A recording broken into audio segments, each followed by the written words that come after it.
I'm slippery as hell. And yet, I'm reality. If you don't deal with me, then I'll deal with you, as the saying goes. So you could keep trying to pin me down to definite focus, and for a while I'll let you do that, and then I move you along. Association, pre-speech exercise, or the what's that exercise? The pure process mode. You know, the exercise where you do the kind of Tai Chi movements, the formless movements, being aware of your body moving all the different parts, and you let your voice come out. Whatever comes out, go with your breathing. I'll do it right now, kind of like wiggling around this chair a little bit here. I'm doing the pure process mode. I'm being aware of my fingers moving, my facial muscles curling up, and my making noises coming out of my guts, and yeah. So I'm doing pure process mode here. I'm a pure process. And as I do it, I watch myself do it, and then I come to say, what's happening now? My fingers are kind of like, I'm hunched up. I'm kind of like an old, gnarled up, an old fart here. I'm an old man. Yeah, fucking up your minds, you old, you miserable vermin out there. Twisting you to, twisting. And then I let that stuffed up image and inflated ego schmuck there dissolve. Ooh. And now I'm back to the pure process mode again, watching my body move around. See, I let that.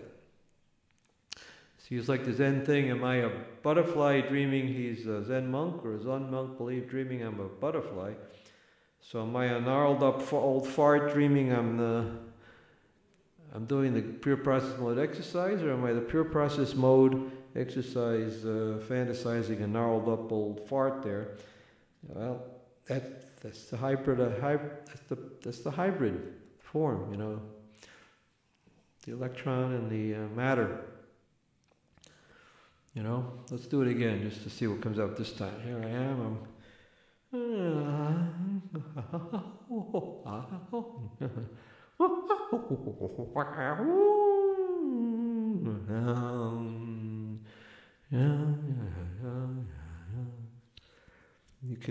There's a pre-speech version of this exercise where you take an image and let the image be the lead track here.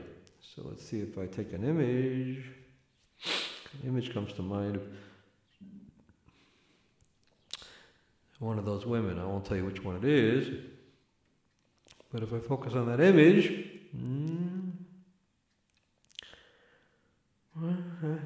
let the sound go with the image.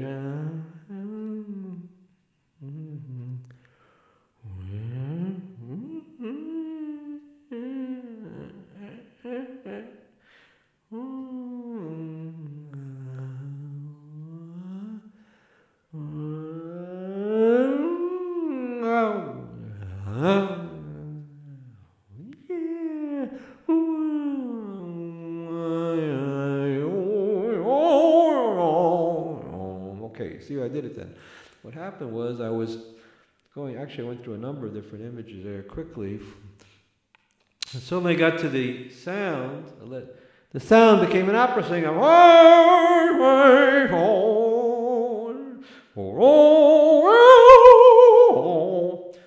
Opera singer, opera singer.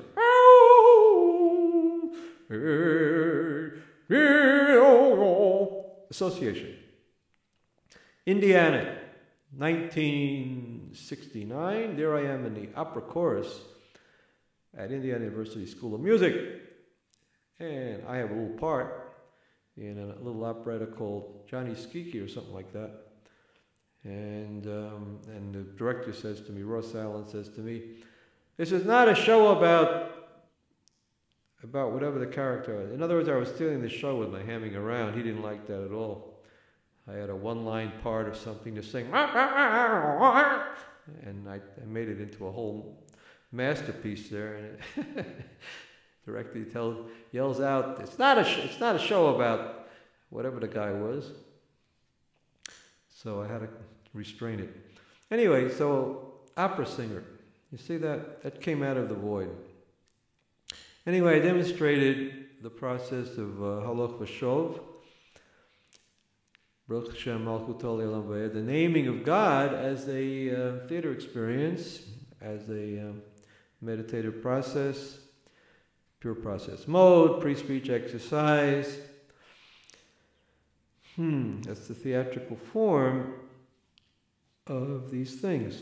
So maybe I'm getting somewhere today, because what's happening is I'm integrating a lot of different realities here, groping in the void and seeing how a lot of different things come together. Look what we accomplished so far. We dealt with Maimonides' theory of prophecy. We dealt with Nachman of Breslav's likutei moharan, the idea of halach v'shov. We dealt with the burning bush. Dealt with hybrids and from science. Two forms of a benzene molecule, where depending on where you put the double bonds. We dealt with a lot of different things here. The void, the groping, and the naming of the important concept of COVID. The word in Hebrew, Baruch Shem Kavod. Kavod means glory. Blessed is the name of the glory of God. But the glory, if you read the essay, glory, the root in Hebrew is kaved, kavod, meaning heaviness, tangibility, the contact boundary. So adding up all these inductively, each of these moments of awareness, and the namings of God, all different countenances, all different names of services of God, or reality, or whatever you want to call it. All the naming, it's an integrative process, like an integral calculus, and that adds up to the glory of God. That's the contact boundary.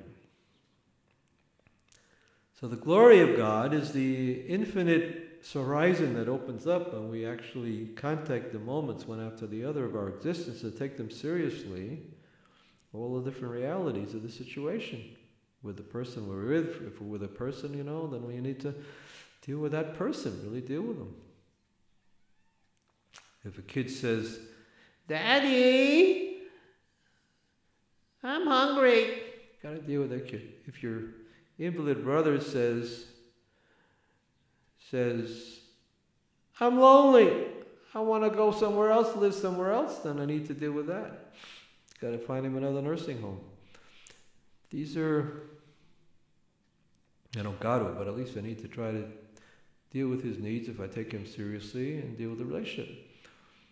So all these different moments, countenances, are all faces of God. They're all moments of the contact boundary, the glory of God, or the reality, the unfolding reality. So you see my whole shtick here, my whole shtickelich, the science, the philosophy, the religion, the art, the music, the theater, it's all, I am all one of a piece here, one thing. And if you're one of these dummies that has to see your life is sliced up into either it's this, or it's that, or it's that, or it's that, then my work is just totally over your head. Go sell shoes or something.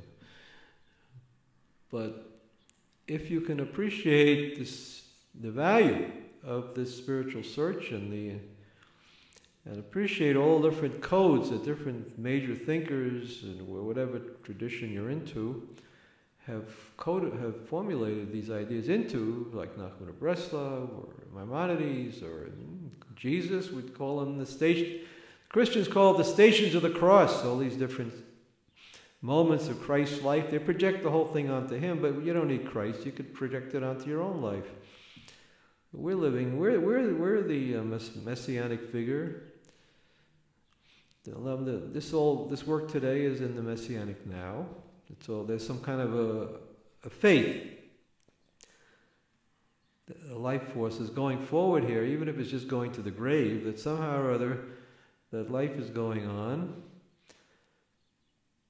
the molecules have their motion, and the motion of the molecules is the same motion, partakes of the motion of the dialectic, the spiral motion of the dialectic, coming in and out of reality, in and out of focus, halach v'shov, the burning bush. It's all the same reality here, going phenomenology of the spirit, this process, reality search. The word. So again, this weird little bit of dream work I'm doing here, again, it's amazing. Every dream work session comes to the same word, the same word of God, the same process that unfolds. The wording, the naming. And that, in that sense, I am sort of doing a prophet function here. A vessel for the word. Okay? A vessel for the word. Again, what's the message? What's the existential message of this dream work? This guy, let's go back to the dream. There's a guy with his knack to make music with drumsticks, 2 drumsticks. And he has an assistant. And I identify, first of all, with being the assistant. And I'm in this front of this audience here that I don't know what the hell I'm doing in front of an audience, because I don't make much sense of the situation either. And then, yet I'm astounded when this guy pulls it off. Everybody in the audience is totally happy. Nobody's feeling ripped off. Even the concert hall is impressed. Moved. There's motion. Hey, look at that. Remember, at the concert hall, I originally said I'm not moved.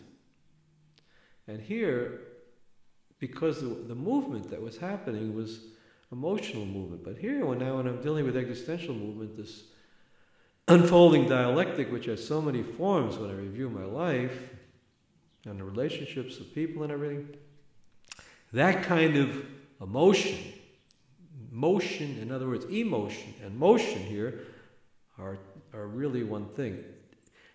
Emotion, which has depth, is also philosophical, dialectical motion, religious motion, spiritual motion. What Aristotle calls local motion.